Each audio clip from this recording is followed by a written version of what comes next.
Susan Jewell, Crew Commander, Mars Without Borders.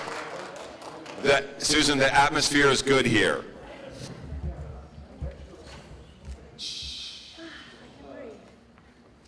Hello, everybody. Hello. Thank you so much, Mike. Are we all having a good time here today? Yes? Okay. Well, you're probably wondering, what am I doing all dressed up? Is this cosplay? No, it's not. It's the Interstellar, Icarus Interstellar Starship Congress. And first and foremost, before I start, I want to get everybody to put their hands together for Andreas and Mike for hitting their Kickstarter campaign. Woo! Awesome. Awesome. And also, I just want to say thank you so much for allowing me to be here and to be part of this community. And my talk today is more of edutainment. It's more about advocating and expanding the community to the general masses. It's okay when you talk to the choir and you're talking to your own sort of tribe and they're all on board. But the difficulty is trying to communicate what you're doing to a larger population, right? So this is where I come in as an edutainer. So first of all, my talk is also a little bit more fire chatty, you know? A little bit more relaxed and more of an interactive conversation. It's conversational. Because if you want to communicate with people, you've got to be able to reach out. You've got to relate to them, and they've got to relate to you.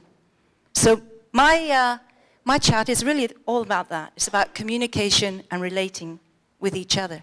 So the first thing I want to do before I go and dive into my slides is I want everyone to stand up. Can you all stand up? You with me? Stand up. Right. Lovely. Excuse my funny accent. I'm from England. And so stand up. Right. So first thing I want to do is give yourself a big stretch. Get the oxygen into your body, into your lungs, get your circulation going. That's good. Now the next thing, is that? Take a deep breath. Right. Doesn't that feel better? Doesn't that feel better, all this oxygen? Yes. Now I know you're all interstellarians. I always wanted to say that word, interstellarians. But we're still breathing oxygen, right? So the next thing I want you to do is, before you sit down, is to turn around to the nearest person next to you and reach out to them and introduce yourself. Say your name and who you are.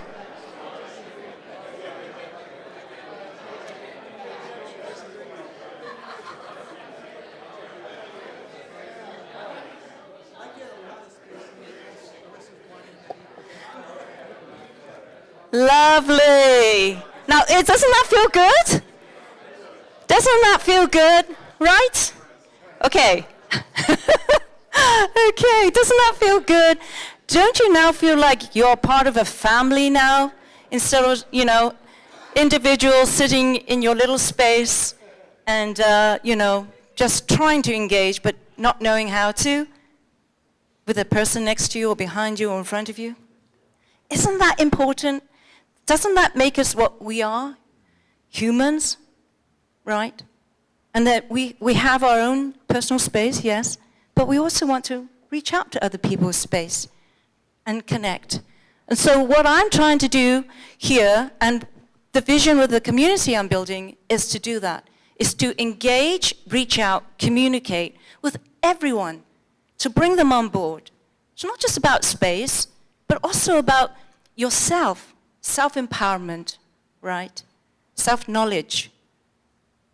I think that's been one of the biggest problems with trying to engage a larger population to talk about space and space exploration. And if we're going to talk about interstellar space when we haven't even gone beyond low Earth orbit, now that's going to be very difficult to do, unless, of course, you can find a way to be able to reach out to those communities, or doesn't matter where they're from, what age, what their background is. But if you can find something, that thread, you can communicate them with, they would listen, they will engage, and they might even come on board.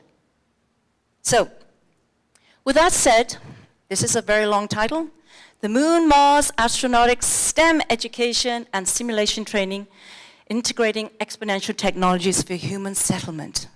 It's a very long title, but basically it's about using current technology to be able to develop enabling capabilities, to be able to allow us to move incrementally towards that vision of going beyond low Earth orbit, even beyond the Moon and Mars and so on in the next 100 years or so.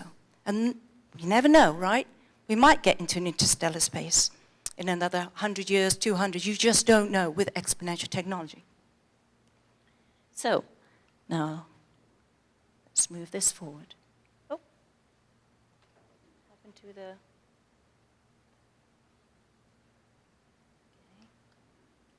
All right.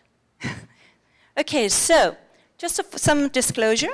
First of all, I am a co-founder, and also we have partners and contributors to the work that we're doing currently.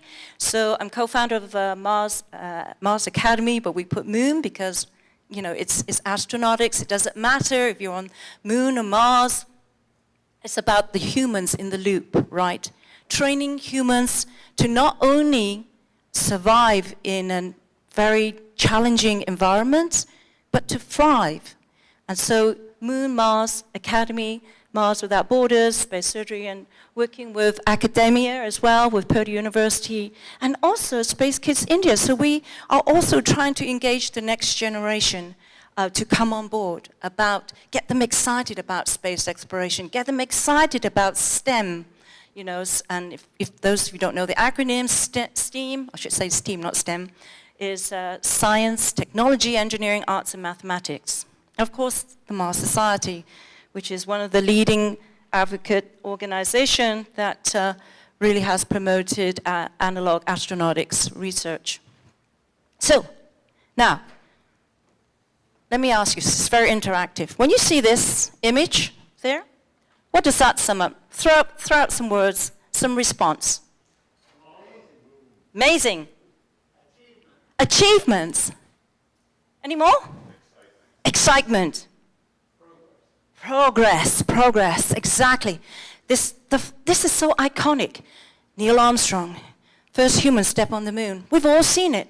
In fact, some of us, I think a lot of us in this room, actually saw Neil Armstrong step on the moon.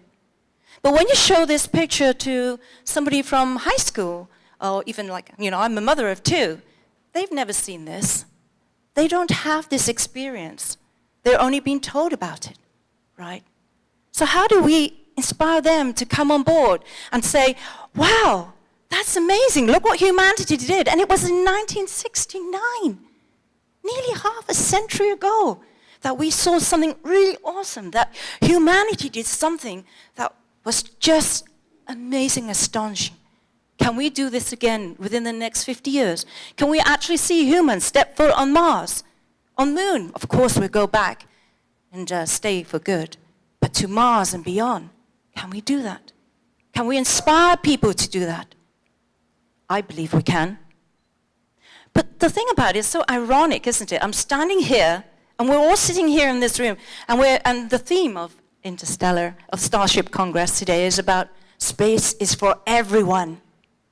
And that is so important. It is. It's for everyone. It's not just for the elites. It's not just for the government, you know, people that's working for NASA or for a space agency. No, it's for everyone. And if we can engage everyone and everybody on planet Earth, then I think we can get to Moon and Mars. Well, we've been to moons, but to Mars and beyond and interstellar. That's what we need to do.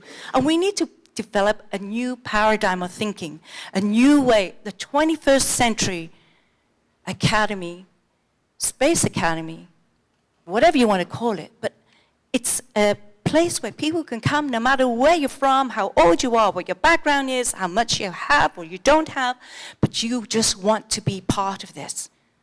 And so that's what we're trying to develop. And so this is amazing. I was a little girl and I saw Neil Armstrong step on the moon. And here I am, so many decades I'm standing on stage and I'm talking about trying to get humans become multiplanetary and go to Moon and Mars and beyond. This is amazing. This is what the experience gave me. And this is what it's about. It's the human experiences that allow you to want to engage and want to do something, inspires you. It's amazing. This is very iconic. And I wish many of the younger generation can experience something like that. So look at this. This is a thing from NASA. .gov if you want to download. But one day, we will see jobs for hire. But astronauts, for hire from the moon and Mars. Can you imagine that day? Not just jobs on Earth, but jobs, multi-skilled jobs to work on another off-world planet. Well, that's amazing. And they're going to need all these skills, right? The skills that we have. I mean, it's nothing like a teacher, an engineer, a farmer. These are all important components or skill sets that are needed for any settlement or any colony on an off-world planet, but here on Earth too. So we need to train these individuals, but we have to train them in a different environment of what we call now analog astronautics, and Angelo already gave a little example of that this morning with the NASA high seas, right? So this is what we're trying to do, is to be able to get people interested in STEAM, of course, all those fields, but also doing it in a fun way, have an experience also as an astronaut. I'm going to ask you a question. Put your hands up for those who think that if they had a chance to have an experience as an astronaut, put your hands up. Would you go? Would you do it? Yeah. But that's the problem. Since Neil Armstrong stepped on the moon, we've only had about 500 humans go into the moon and low Earth orbit. 500! That's minuscule. That's nothing. And there's so many thousands of people who really want this experience. And how can they get this experience? Like, for example, when NASA, I think last year, put out a call for astronauts, right? They received record high 13,000 applicants. 13,000 applicants, right? To join the NASA astronaut corps. And they only selected 6. So where do all the rest go? Do their dreams just like disappear? Do they just say, okay, well, that's it, that I'm not going to get a chance as an astronaut? Well, that's what we have to change. We have to change that opportunities for people who just want that experience, or people who really want to one day be an astronaut and go into space. So, we need you. And that's what we're trying to do. So the Moon Mars Academy is a new paradigm. It's a 21st century academy where basically we want to train the next generation analog astronauts at this point in time. And also, not just astronauts, people who want to also engage, but maybe they don't want to be astronauts. They can be inventors, innovators, designers, and astropreneurs. These are all an expansion of the whole idea of, this I guess it's a community, isn't it? A community of multi-talented skill sets of individuals. It's very transdisciplinary. It's intercultural, right? It's kind of a community without borders. Anybody can join in and have this experience. And we also, what's so unique is we want to, also give you an experiential learning. That's what's so different. It's very experiential. It's hands-on. It's interactive. Experiential learning using exponential technologies. And I think that is what's going to engage a lot more of the younger generation as well, when you're going to be able to relate to them and teach them using exponential technology, like virtual reality or augmented reality, because that's kind of like what they're into, right? So if you're just going to say, well, come and have a traditional education, just be, go through the traditional way of learning where it's very passive, you're not going to engage a lot of people, especially the young generation. So with that said, I want to tell you one of the projects we're actually doing. and give an example. So we're working with Purdue University to do a Mars Fest. This is a 3-day Mars Fest, and it's literally working with being able to allow students to engage in astronautics and going into a full immersive simulation, both in real time as a person and also as a digital astronaut. But what was so interesting about the survey, because we didn't just want to go in there without trying to get some feedback if there's interest, was we actually conducted a survey, and in this survey, you can see we went to like 74 majors, right, departments, and this survey lasted for about 15 days. And then we had nearly 1,000, little less than 1,000 responding in 15 days. And what's so interesting about this, if you look at this graph, this table, was that nearly 2/3, you can see those 3 blocks at the end, nearly 2/3 of respondents, of course, came from engineering and technology. But look, so interesting here. Most of them want to do it because they want more hands-on and they want to have fun, right? And at the same time, a little over 1/3 wanted to be astronauts. And then all the others wanted to have an experience of all these other, be an entrepreneur, do arts, space art, and so on and so forth. I think this is so interesting, that, and these are students who are, undergraduates and graduates, and, alumni from Purdue University. So this gives you a really snapshot idea of why people want to engage in astronautics. And so this is an example of one of the workshops that we're offering, which is basically, you can come in real person, but you also can come in training as a virtual reality astronaut. And this is just a basic breakdown of the program. But what's interesting, you can see here, there's individual training using not only virtual reality, but also integrated with augmented reality. And so you could see in the computer, the individual is able to maneuver within this virtual simulation environment all the objects. And over there on the right is the digital astronaut we're developing. And you will be able to go into that digital astronaut as in the first person point of view, so that you can actually navigate the environment around you in this virtual world. So, now, I'm going to ask you, when you look at this, and by the way, this is an analog astronaut, as you can see. So this is just a visual, representation of a vision, right? But an image says 1,000 words, 1,000,000 words. So what I'm going to ask you, just throw out, like I said, throw out some response to me when you see this image. What does it trigger? Goal. Oh dear. Oh, because there's a heavy backpack, by the way. That's at the Mars Desert Research Station. It's like, wow. So, any more responses? Challenging? Perseverance. Explorer. Pioneer. Beauty. Dedication. That's right. All those responses are true. And so this is a vision of something, that can be possible. That one day, it won't be an analog astronaut walking on the surface of an off-world planet. It could be a real astronaut, right? And not only walking, but living there permanently.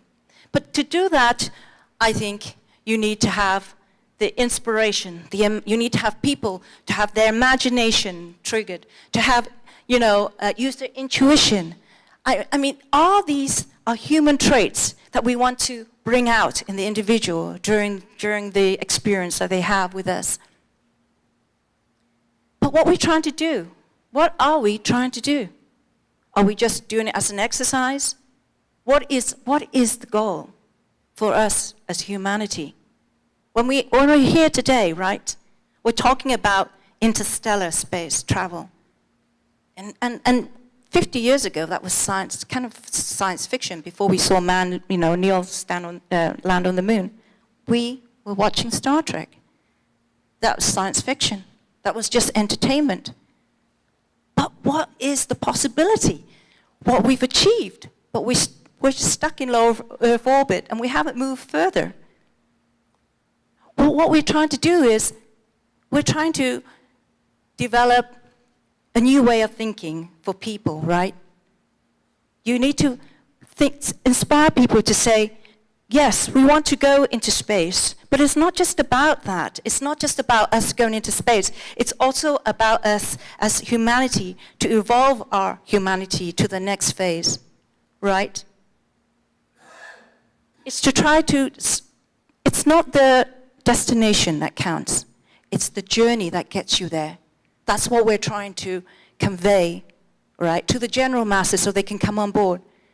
It's also about trying to think, okay, we have the past to learn from, the history of humanity, where we have this innate, insatiable curiosity and this drive to keep challenging ourselves, to move forward and to expand, not only for our individual universe inside ourselves, to learn more about who we are individually, but also as a collective whole, as mankind. So we use this way of, this image to say, hey, there's a possibility for us to start again. Don't replicate what we have done here on planet Earth, where it's Earth with borders, and borders of many kinds. Let's try to think anew. Let's create, there's a chance for us to create a new world, right? A new paradigm, a new humanity, one that's inclusive, and a new civilization. And this is what's so exciting. I think this is really exciting for us, that we are at this juncture in our civilization that we're able to do this. So, exponential technology. So those of you who don't know what exponential technology is, basically the word exponential is this doubling of rate, right? So it's not linear, it's not 1, 2, 3, 4. Exponential is this doubling of rate at every time, at its incremental increase. So it's 2, 4, 6, 2, 4, 8, 16, so on and so forth. And so here's a very simple definition of exponential technology that came from WikiLeaks, Wikipedia. I've been watching too much news. So exponential technologies are technologies where each year the power, processing power, computation processing power, and or speed are doubling, and or the cost is dropping in half. Look at this picture here. We got to the moon with, well, remember if back there at the time, they had the IBM computers. It filled this whole room.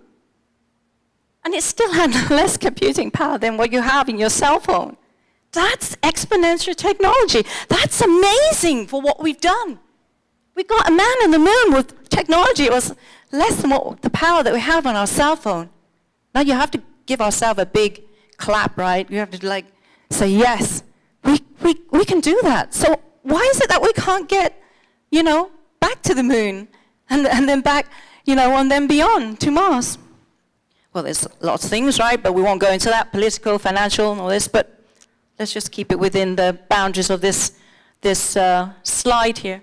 So exponential technology is, of course, these are examples, the mobile phone, computer, of course now, quantum computers coming out with artificial intelligence that process faster, and then robotics, drones, 3D printing, and solar energy. These are some examples. There's a lot more of what exponential technology that would change the way that we're going to live our lives and how we interact with ourselves and our environment and with each other. So,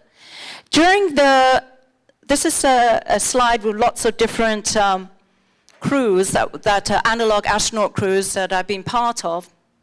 But I just wanted to show you, because just the previous slide of exponential technology, that's what we're trying to do as well, was to develop and integrate some of the exponential technologies in analog astronaut work.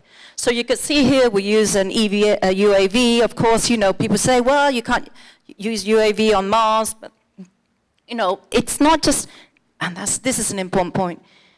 So what you do here, scientists, you're trying to think conceptually, and then you're going to try to bring that conceptual vision into some kind of something tangible, right? So you also have to say space exploration is not just confined for space exploration. Your ideas are not just for space. It must definitely have direct benefits for life on Earth, to improve life on Earth. So yeah, we're using UAV, and this was during a search and rescue mission protocol scenario that we conducted. And then we used a Neo robot here. The Neo robot even was programmed to do yoga and meditation, which is obviously important when you live in isolation confinement, rovers. And then, of course, then, which I'm going to show later on, we have a prototype portable solar power printer that we developed with laser cutter, that we 3D printed surgical tools and trained non-medical crew members to be able to do basic surgery. So, as I said, what we're doing is to be able to offer, doesn't matter who you are, it could be a high school kid, to college, to mom, pa, to even grandma, grandpa, if they're interested, they can come for like a day and have these experiences, do these little workshops, and even go into a simulation. So here you could see, this is our digital astronaut program we're developing. And then over there, juxtaposition is a real analog simulation. And this is, of course, at the Mars Desert Research Station, but we're not going to be providing our programs at the MDRS. We actually have our own system that people can engage in, and we can go to different locations. So, but the point is, you can have both experiences. You can come in as a full immersive in-person and have this experience as an analog astronaut, or you can also, train through our virtual digital astronaut program. So what is analog astronaut simulation training? I think Angelo did a very good overview, so I won't spend too much time. But basically, these are laboratories, but it's not your traditional laboratories inside a room, in a building. You have them outside in a natural environment. A place on Earth that has some similarities, or we call analog, of an off-world planet, whether it's Moon or Mars, or right now it's Moon or Mars. I don't think we have Jupiter or anything like that on Earth. But so these are laboratories that you can go in person, real time, or as I said, through the digital astronautics. And then you conduct the research, or you develop technology, you develop new, SOPs, standard operation procedures, or new paradigms. And so here's an example of several analog environments that are existing. And here you could see, this is Angelo there, had explained here on NASA high seas on the volcano in Hawaii. And then in the middle, actually, currently, the Mars Society have the Flashline Arctic Station, and they're currently in a 3-month simulation out there. There's a crew out there now, crew F-Mars 160, that are, I think they're in their 2nd week or 3rd week.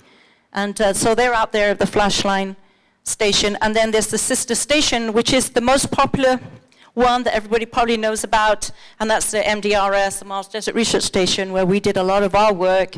And look where they've actually expanded it to do simulation tunnels, and there's the observatory, the Musk Observatory. Elon Musk donated, the foundation donated, and they built the observatory there, the high-power telescope, and then, of course, they built this whole green hab, geodesic dome as a green hab, doing a lot of interesting work. So this is examples, and there's more, of course. Some are indoors, like the Johnson Space Center. NASA Johnson Space Center has an indoor HERA, the Human Exploration Research Analog, which is indoors in a, in an enclosed environment.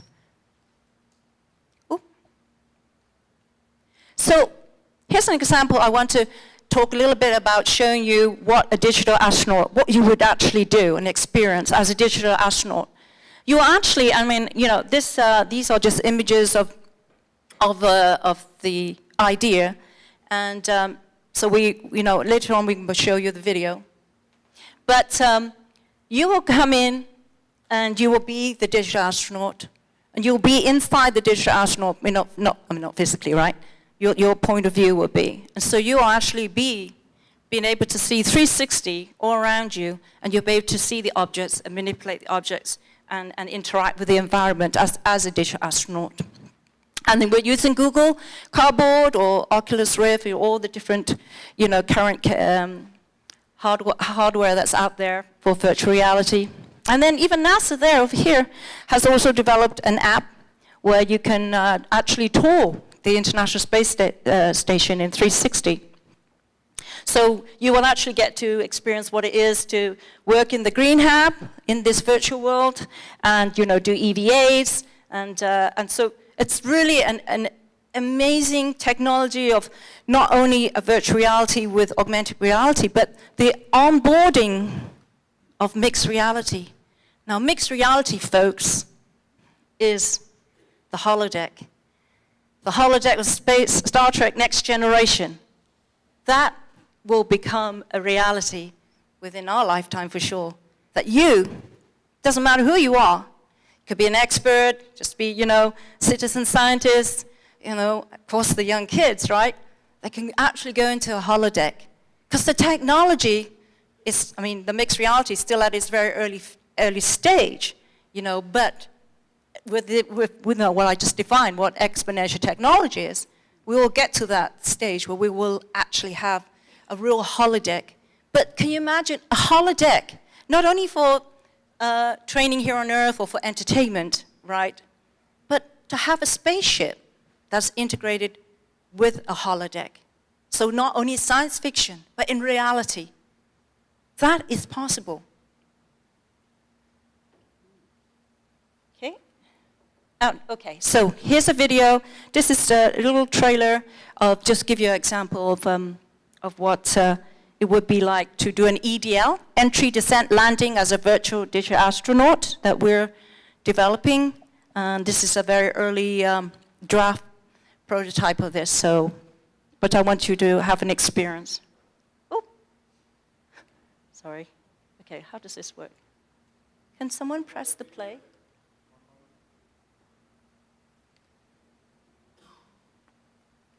Oh, sorry. Yes, I have to press the play on the computer. And turn up the volume a little bit, Andreas, thanks.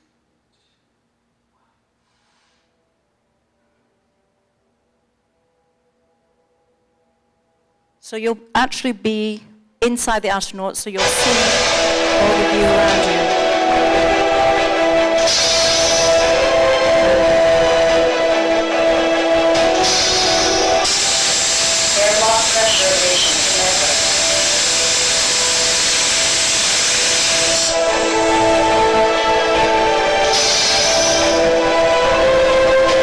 So now you're actually seeing the astronaut, but you will be inside the astronaut, so you'll be seeing the stairs, and you'll be seeing yourself walking up to the upper deck of the spacecraft.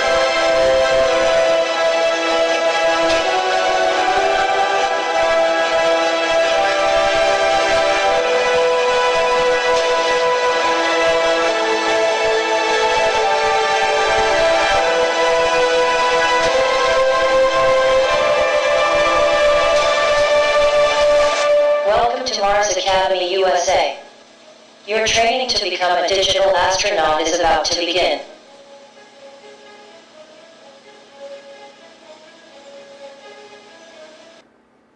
Now, isn't that exciting? Now, if you had that opportunity, would you engage?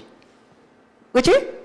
Would you, if you had the opportunity to become a digital astronaut and go into this virtual world, sitting on your couch, would you do it? Right. Of course. It's edutainment, because you're not only being entertained, you're going to learn. This is the new paradigm of the new learning way to be able to teach and engage people. And so analog sims are sandboxes. So people say, what are you doing? Are you just playing around? Well, yeah, sometimes we do. It's fun. If you don't have fun in the equation, who wants to do it, right?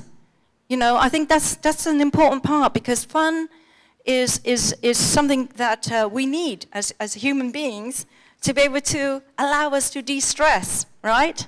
and to be even more creative, because it'll open up that portal of imagination, because now we're not all, stressed up and anxious and everything, and just, so you got to have fun in everything you do. Seriously, and just because we are older, mature, as they say, it doesn't matter. You still have the childlike quality. If you can maintain the childlike quality, no matter how old you are, you're going to always stay young, because fun allows you to stay young. So analog simulations are sandboxes, and we do all these different things, and you can read it yourself. But I think, like Angela was saying, that we do a lot of, human performance, human behavior studies, particularly in isolation confinement. And then you say, well, yeah, that has relevance to space, space groups, so space crews going on long duration missions, or one day when they live on a planet for permanent, right? They will be in isolation confinement. But where's the application and direct relatedness to, here on Earth? Well, think about it. What groups do you think are always in isolation and confinement? Prisoners, incarceration. Anything else? Maybe Submarines? Yes, absolutely. Well, how about, people in convalescent homes, right? How about, old age, in England we have a lot of old age people homes, and they just put in there and, left there, right, until the end of life. So those are examples where you can apply what you develop for space, for here on Earth. There's that direct benefit application. That's so important to remember and to recognize. So, of course, we also, do all this self-empowerment and self-compassion, because you do really learn. When you put yourself in an isolated confinement in a tin can with 6 other people, for a period of time, there are some things that you learn about yourself that just comes to the surface that you never expected. And you learn about who you are, and you learn how to cope. You learn about the challenges that not only confronts yourself, but how do you work together to ensure that the mission is not a failure, or that the lives of other individuals in your simulation is dependent on you, on your decisions, on your thinking, right? So this is a really great environment, I think, for people to learn in,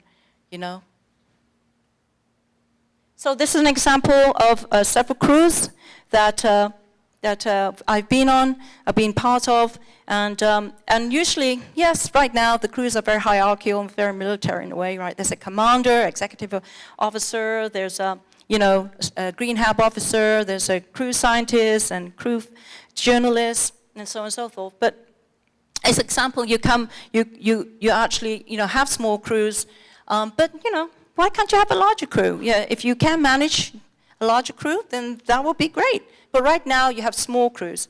But what was so interesting, we actually in one crew, I think crew 151, we did a rotating leadership, commandership, so that the mission every 3 days we swapped commandership, and it was fascinating. Fascinating because the dynamics of the crew and how things were conducted depended a lot. It changed a lot based upon the individual that was leading the group, that was the commander of the group.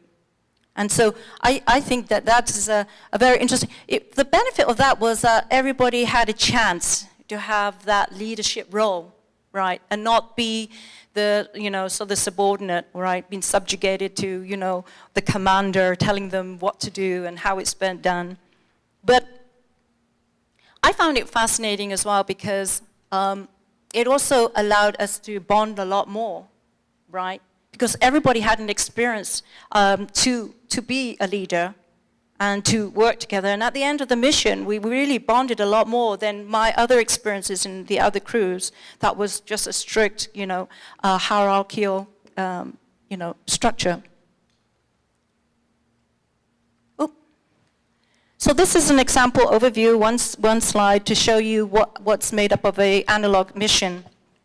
And here is the crew this would be the crew in the mission, and, and so, oh, okay. And then this would be the, you know, the research we do, and then this remote mission support. So that was a video. So here, just go through some pictures, since I only have 1 minute. So we did 3D printing technology. We actually, over here, that's our portable solar-powered 3D printer with laser cutter. And we did 3D printed surgical tools. And we tried it out and trained the non-medical crew team how to do basic surgery, suturing, and debridement. And here, we also did medical EVA, because, you know, when we're talking about humans in space, space is hard, but humans in the loop, you've got to find ways to be able to, you know, develop the countermeasures, the mitigation protocols, because, you know, these things will happen, right? You're going to have injuries, you're going to have accidents when you are going into a dangerous environment. And space is dangerous. So here, it's a lot of, we did medical EVA, and this was an integrated approach where we used a lot of the technologies. For example, we'll deploy nanosatellites that will go and they'll be able to geolocate the injured astronaut. You have the UAVs that will be able to, you know, actually in the localized area, be able to give definite coordinates to the search and rescue team. And then you'll have the biomedical sensors that the astronaut will be wearing, so you can do all the biometrics in real time, and all that will be sent via telemedicine, technology back to the crew and to mission control. So these are some of the activities: search and rescue of a medical EVA, search and rescue operation SOP, management crisis, medical triaging, and evacuation. So just quickly, this is search and rescue.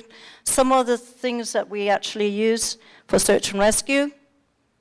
And here was triaging. Triaging is just evaluating and assessing the injured patient or the astronaut and see, you know, what's the status, and, you know, and then you decide how to do evacuation. So we tried different methods of evacuation: hand carry, using blankets, using a backboard, how you even use a wheelbarrow. You know, you have to have a MacGyver in the team to be able to jerry-rig things and come up with, you know, inventive ideas with what you have, limited resource. So we also developed the autonomous rover, where you have the rover being controlled by the engineer inside the hab.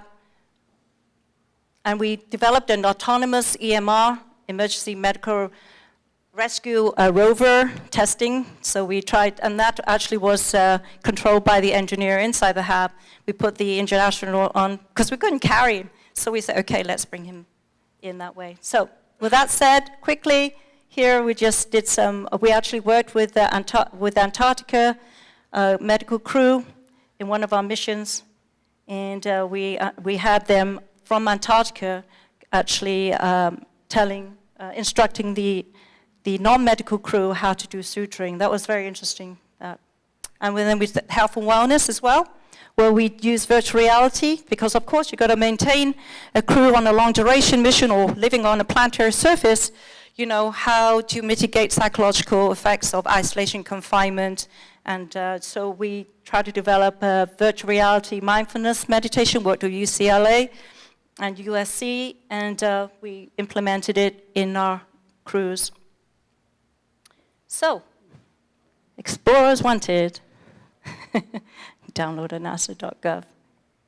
And for my last saying is, you know, dream the impossible, believe in it absolutely, and the dreams will be possible.